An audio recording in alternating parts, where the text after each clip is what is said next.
नमस्कार, आप देख रहे हैं TV9 भारतवर्ष। आपके साथ मैं हूं शुभांकर मिश्रा। पश्चिमी उत्तर प्रदेश में पहले चरण की वोटिंग होनी है, लिहाजा तमाम पार्टियों का फोकस फिलहाल वेस्ट यूपी पर है। सभी दलों के नेता जाटलैंड के वोट बैंक को साधने की भरसक कोशिश में जुटे हुए हैं।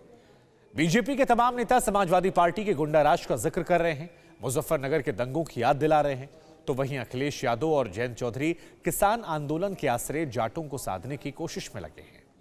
अखिलेश यादव ने फिर अपनी अन्न वाली पोटली निकाली, किसानों के हित में काम करने की कसम खाई, तो वहीं योगी आदित्यनाथ ने कहा कि समाजवादी पार्टी की सरकार ने सबसे पहला फैसला अयोध्या में राम जन्मभूमि पर आतंकवादी हमले के आरोपियों के मुकदमे वापस लेने को लेकर किया था।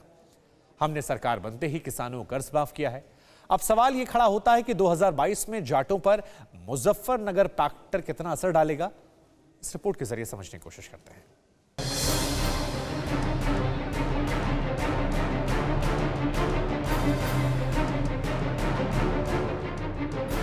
राष्ट्रपिता महात्मा गांधी के मारने वालों को सबक सिखाने का काम जनता करेगी। फिर से अगर वो अकेले में गलती कर दी तो वही दंगे कराने वाले फिर से लखनऊ की गद्दी पर बैठ गए। हमें मुकाबला झूठ से करना है, नफरत फैलाने वाले लोगों से करना है। सपा के नेता चाहे जनता को कितना भी धमका लें, अंतोगत्वा सरकार भारतीय जनता पार्टी की ही बनेगी। आखिरकार भारतीय जनता पार्टी ने किसानों को अपमानित क्यों किया?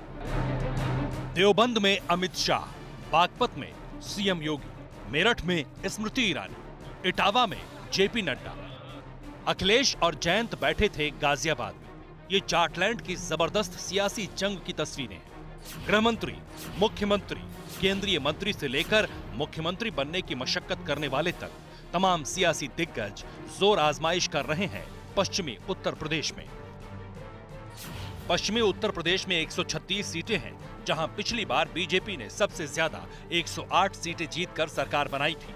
2012 में इन्हीं 136 सीटों में से सबसे ज्यादा 58 सीटें जीतकर समाजवादी पार्टी ने सरकार बनाई थी। पश्चिमी यूपी में 27% मुसलमान हैं, वहीं 17% जाट हैं। मुस्लिम और जाट की जमीन से सत्ता का रास्ता बनाने के लिए मुजफ्फरनगर में उतरे थे गृह मंत्री अमित शाह। ये देवबंद की गलियां हैं, जहां घर घर घूम रहे थे अमित शाह, लोगों से मिल रहे थे, बीजेपी की पर्ची बांट रहे थे। देखते ही देखते सड़क पर समर्थकों का हुजूम खड़ा हो गया। भीड़ बढ़ी तो कोरोना गाइडलाइंस की वजह से अमित शाह को वापस लौटना पड़ा। देवबंद में लोगों के दरवाजे तक पहुंचने से पहले अमित शाह मुजफ्फरनगर में खड़े होकर लोगों को 2013 दंगे की याद दिला रहे थे। मैं आज भी मुजफ्फरनगर की जनता को पूछना है, पूरे पश्चिमी उत्तर प्रदेश की जनता को पूछने आया, यहाँ से लेकर सहारनपुर की जनता को पूछने आया कि आप भूले हैं क्या दंगे? जरा बोलिए जोर से, भूले हैं क्या? भूले हैं? नहीं तो फिर से अगर वो अकेले में गलती कर दी तो वही दंगे कराने वाले फिर से लखनऊ की गद्दी पर बैठ जाए।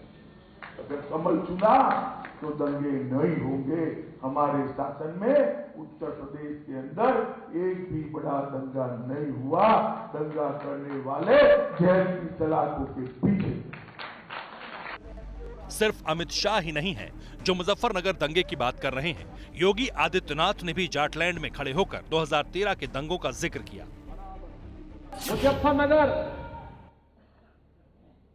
निर्दोष हिंदू भी मारे गए, उन पे मुकदमे भी दर्ज किए गए, और जब उन मुकदमों को हमारी सरकार ने खारिज किया कि नहीं ये सब फर्जी हैं, असली अपराधी तो दूसरे हैं, इन अपराधियों को ठीक किया जाना चाहिए, तो उनको बुरा लगता है। उन अपराधियों को ये लोग टिकट देते हैं। सवाल है कि अचानक मुजफ्फरनगर दंगे के गड़े मुर्दे क्यों उखाड़े जा रहे हैं? क्यों 8 बरस बाद भी बीजेपी के बड़े बड़े नेता बार बार मुजफ्फरनगर दंगे का जिक्र कर रहे हैं? तो सुनिए, इसका सीधा जवाब यह है कि 2013 दंगे के बाद पश्चिमी उत्तर प्रदेश में सियासी समीकरण ही बदल गया था। जाटों ने बीजेपी के समर्थन में जान लुटा दी थी। 2014 के लोकसभा चुनाव में 77% जाट बीजेपी के साथ थे। 2017 के विधानसभा चुनाव में 39% जाट बीजेपी के साथ थे। 2019 लोकसभा चुनाव में 91% जाटों ने बीजेपी को वोट दिया था। इस बार कहा जा रहा है कि पश्चिमी उत्तर प्रदेश के कुछ किसान बीजेपी से नाराज हैं। नाराज जाटों को अमित शाह ने पहले दिल्ली में आश्वस्त किया और अब जाटलैंड में खड़े होकर उन्हें उस दर्द की याद दिला रहे हैं जिसकी टीस 8 बरस बाद भी जाटों को तकलीफ दे रही है। इतना ही नहीं, बीजेपी अब जाट वोट बैंक को साधने के लिए पुराने रिश्तों का सहारा भी ले रही है। इसीलिए हरियाणा के तमाम पार्टी नेताओं को भी मैदान में उतार दिया गया है। दरअसल पश्चिमी उत्तर प्रदेश का हरियाणा से रोटी और बेटी का पुराना रिश्ता नाता है और यही वजह है कि अब पुराने रिश्तों की दुहाई देकर वोट बैंक को साधने की कोशिश की जा रही है। योगी आदित्यनाथ खुद शहर शहर घूम रहे हैं, घर घर लोगों से मिल रहे हैं, वोट मांग रहे हैं, पश्चिमी उत्तर प्रदेश में 5 सालों के फर्क को समझा रहे हैं। बागपत में जब योगी आदित्यनाथ थे तो उन्होंने फिर से पलायन की चर्चा की। और पश्चिमी उत्तर प्रदेश से ज्यादा कौन जानता है कि बेटियों की सुरक्षा के लिए सबसे ज्यादा खतरा दिखाई दे रहा था।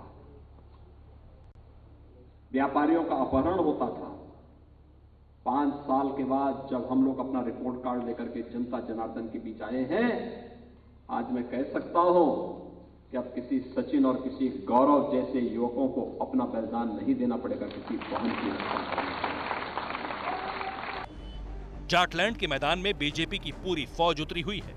स्मृति ईरानी भी कानून व्यवस्था का जिक्र कर बेटियों की फिक्र कर रही हैं और फिर अखिलेश यादव पर प्रहार किया। जिसकी राजनीति उस धरा से प्रस्फुटित हुई जहां स्वयं उनके पिता जब महिला का शोषण, महिला के प्रति अपराध होता है तो उनके पिता कहते हैं कि लड़के हैं, लड़कों से ऐसी गलती हो जाती है। गलती हो जाती है कहने वाले सजा उनको जनता ने दी। सुना है आजकल ऐसे लोगों के सपने में कृष्ण भगवान आते हैं। अच्छा है। जो कहते थे कि राम का कोई अस्तित्व नहीं है, जिनकी सरकारों में जाकर कोर्ट में एफिडेविट दिया जाता था कि राम मंदिर का क्या, राम सेतु का क्या, भगवान राम का ही अस्तित्व नहीं है, आज वो मंदिर मंदिर जाकर भगवान से गुहार लगा रहे हैं कि हे प्रभु, जनता से कहो हमारी थोड़ी सुनिए। समाजवादी गढ़ में बीजेपी के अध्यक्ष जेपी नड्डा भी सीधा संवाद कर रहे हैं। संवाद करने के बाद डोर टू डोर कैंपेन भी किया। नड्डा के स्वागत में मुस्लिम भी दिखे।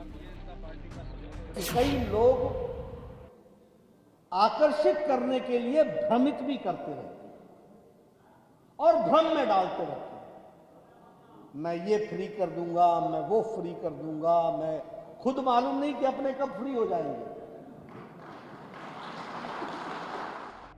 पश्चिमी उत्तर प्रदेश में बीजेपी के चक्रव्यूह को तोड़ने के लिए अखिलेश यादव भी घूम रहे हैं। जाटलैंड में अखिलेश यादव जयंत चौधरी के साथ मिलकर सत्ताधारी पार्टी पर प्रहार कर रहे हैं।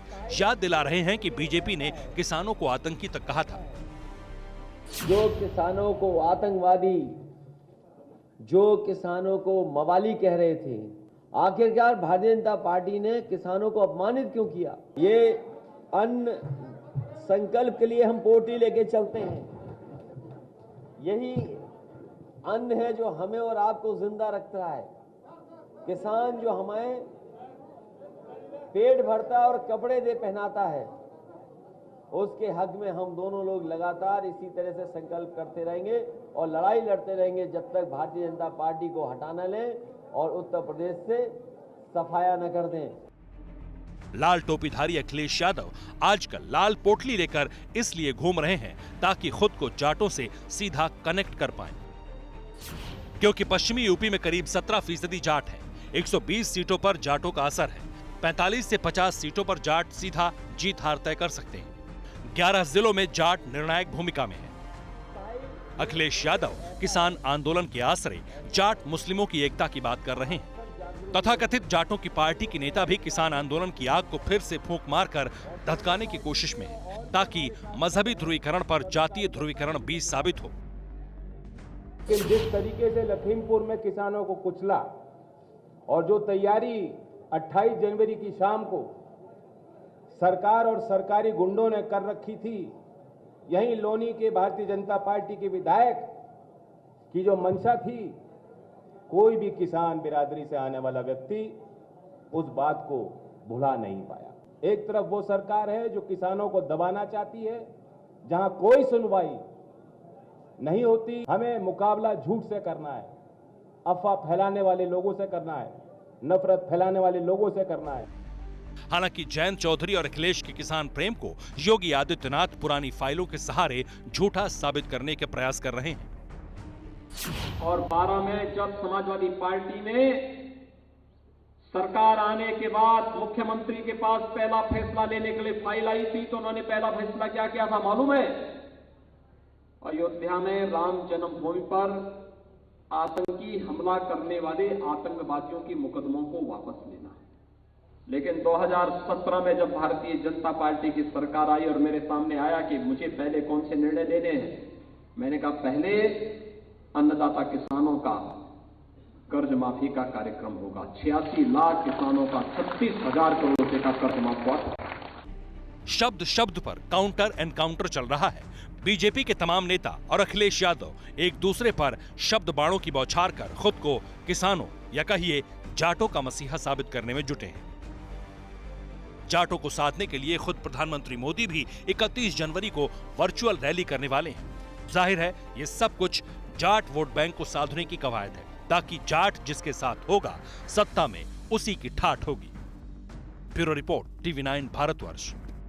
कोरोना धर्म नहीं देखता, जात नहीं देखता, अमीर गरीब ऊंच नीच नहीं देखता। कोरोना सिर्फ मौका देखता है, लेकिन आप उसे मौका मत दीजिए। बस इतना कीजिए, जब कभी दफ्तर से बाजार से घर लौटिए तो इतना ख्याल जरूर रखिए कहीं आपके साथ कोरोना आपके घर तो नहीं जा रहा। भूलिए मत, कोरोना अभी जिंदा है।